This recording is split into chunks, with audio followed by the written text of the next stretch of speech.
Shalom uvracha, Yerushalayim, Ir HaKodesh.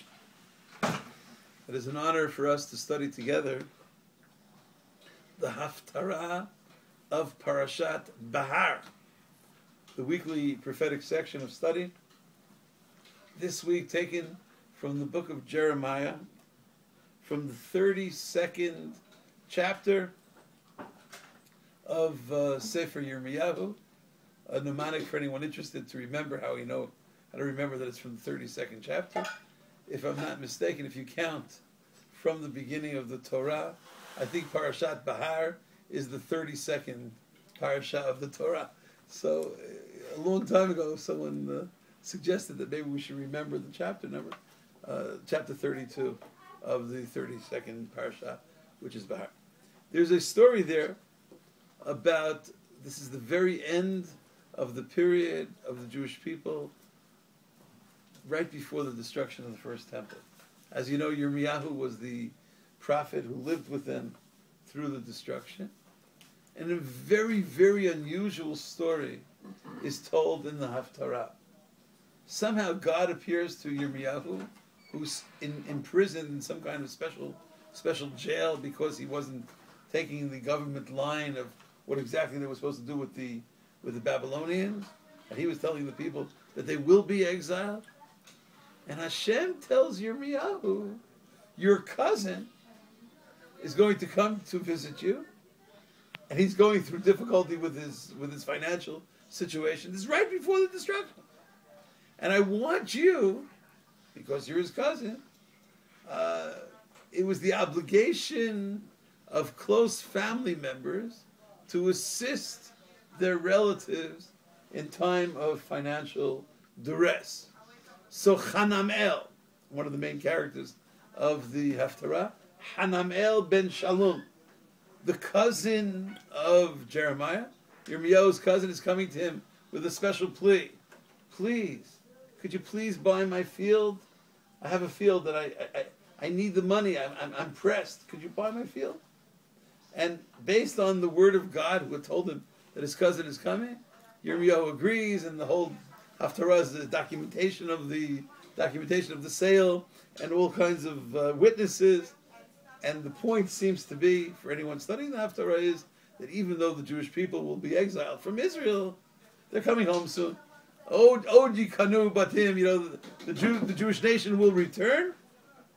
And this was a demonstrative act on the part of the prophet to demonstrate that even if they have to temporarily leave the Holy Land, they will be back.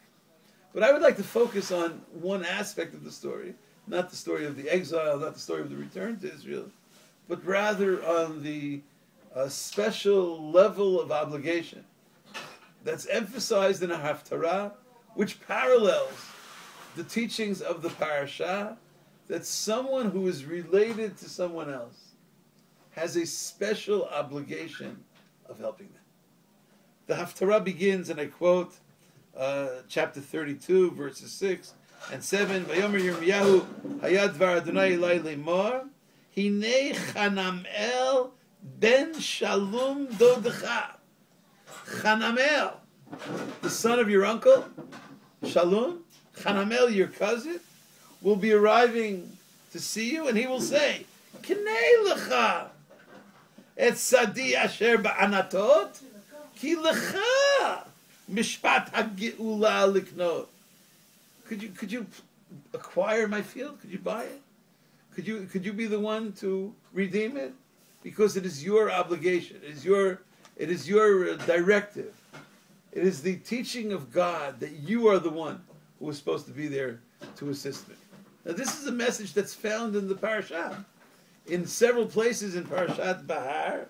For instance, if you look at chapter 25 of the book of Leviticus in our parasha, chapter 25, verse 25, it speaks about how if, God forbid, someone is becoming poor, someone is reaching a certain level of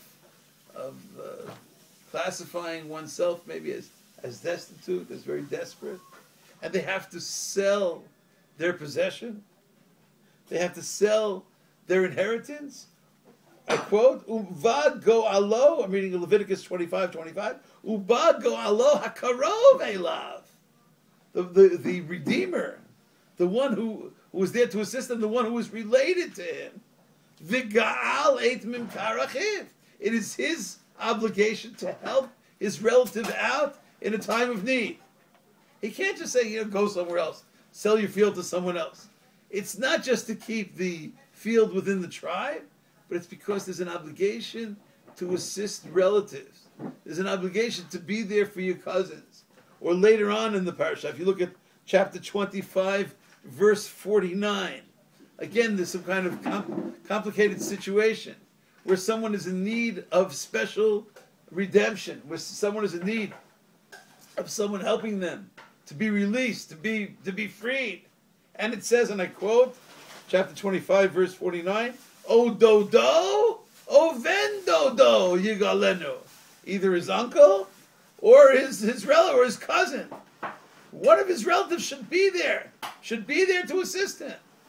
And the fulfillment of that which it says in Parshat Behar is being carried out in the Haftarah of Sefer Yirmiyahu, where there's a mention about Dodo, and there's a mention about Ben Dodo. One of the relatives has to be there to assist in the release, in the redemption, in the actualization of the process which will relieve some of that financial stress.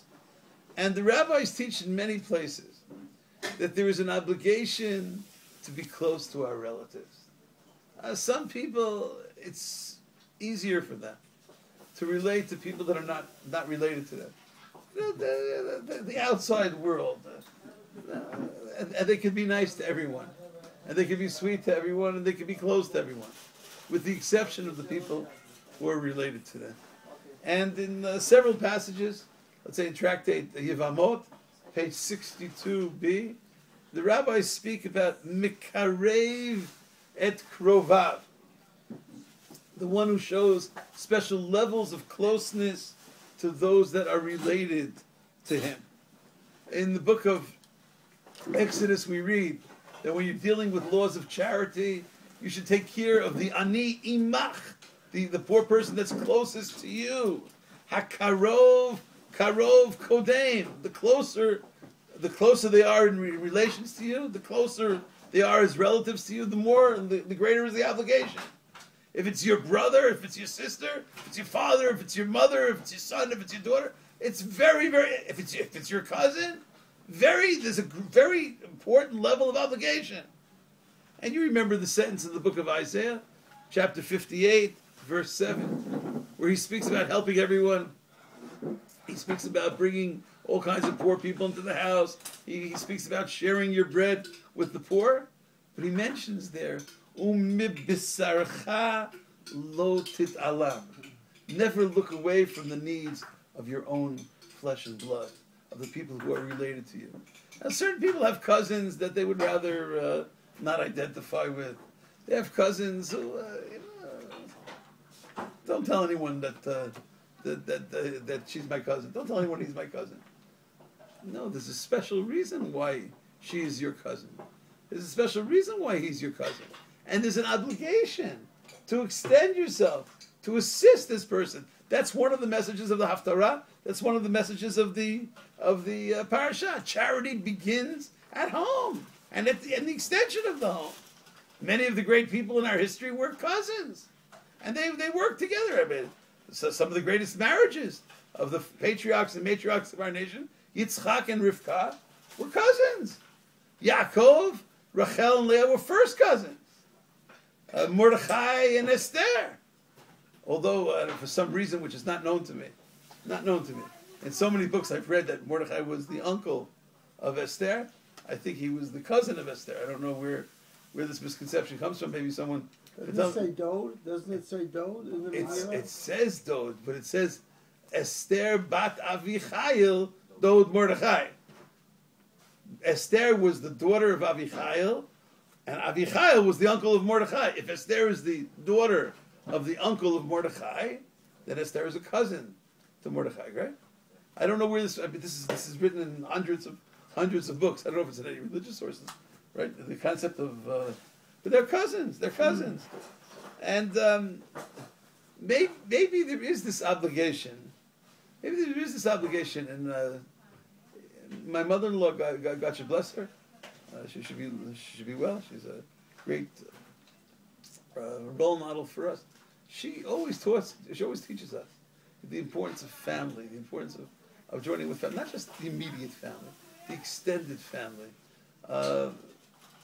In Henny's family, my wife's family, they had for many years, I think it traced back to the family of her great-grandfather, something like that. They would have annually a family circle, of all the cousins, the first, second cousin, third cousin, so once removed, twice removed. And some people looked at it like, well, what's the point of all this? What's the point of sitting together, for a few hours with your second cousins that you don't even know who they are? And maybe there is a point, and maybe the point is related to Yirmiyahu's obligation to Hanamel, son of Shalom. Maybe if you get an invitation to some cousin's bar mitzvah, or some cousin's bat mitzvah, or some cousin's wedding, maybe you should read chapter 32 of Jeremiah. Maybe you should show up at the wedding, Maybe we should remember the words of Avram to Lot. Al natihim riva beini ubeinecha. Remember that from the book of Genesis? Abraham says, we can't fight with each other. Anashim achim anachnu. Anashim achim anachnu. We're relatives. If we're relatives, then the levels of our closeness and the levels of our association have to be special. It is a challenge. Part of Lo Tachmod Beit Re'echa, the 10th of the 10 Commandments, is do not covet the house of someone else. It could mean the house doesn't only mean the physical structure of the house. It could mean the family. Many people think that if they were in someone else's family, then they would be able to love all of the people in the family. But they can't love all the people in their family because they're in their family. But that's the mistake. That's the error, right? One of the most amazing sentences in the entire Bible to me, is chapter 23, verse 8 of Deuteronomy. A very, very striking sentence. I think we once studied it together in a different context, where there's a special obligation. Chapter 23, verse 8 of Devarim, where God says, show special recognition to the children of Esav. You're not allowed to abhor. You're not allowed to hate. You're not allowed to show certain levels of enmity to Esav. Lo tita'ev adomi ki achichahu. It's an amazing statement. You know who Esav was? Esau? Well, maybe one of the arch enemies of the Jewish people. But the children of Esav and the children of Yaakov are cousins. So you can't treat Esav in a disparaging way. Whenever I read this sentence, it's just so striking, right? If you have a cousin who's any better than Esav, and probably that applies to everyone, maybe you should walk around with sentence chapter 23, verse 8. Ki achichahu. It doesn't mean brother literally, because this sentence wasn't spoken to Jacob. Jacob is long dead by chapter 23 of Deuteronomy. It means the children, the grandchildren, great-grandchildren, great-grand. This is a family. They're your family. And so maybe there's a Torah obligation, as Yirmiyahu helps out Hanamel, and indeed, he does redeem his field. Indeed, he does purchase it. Indeed, he's there to assist him. If there's ever anyone in our family or an extended family who is in need of special assistance, we should learn from the great actions of Yirmiyahu and his special relationship with cousin Hanamel, son of Shalom. And we should always be there to assist our relatives. Thank you so much for listening. Shalom.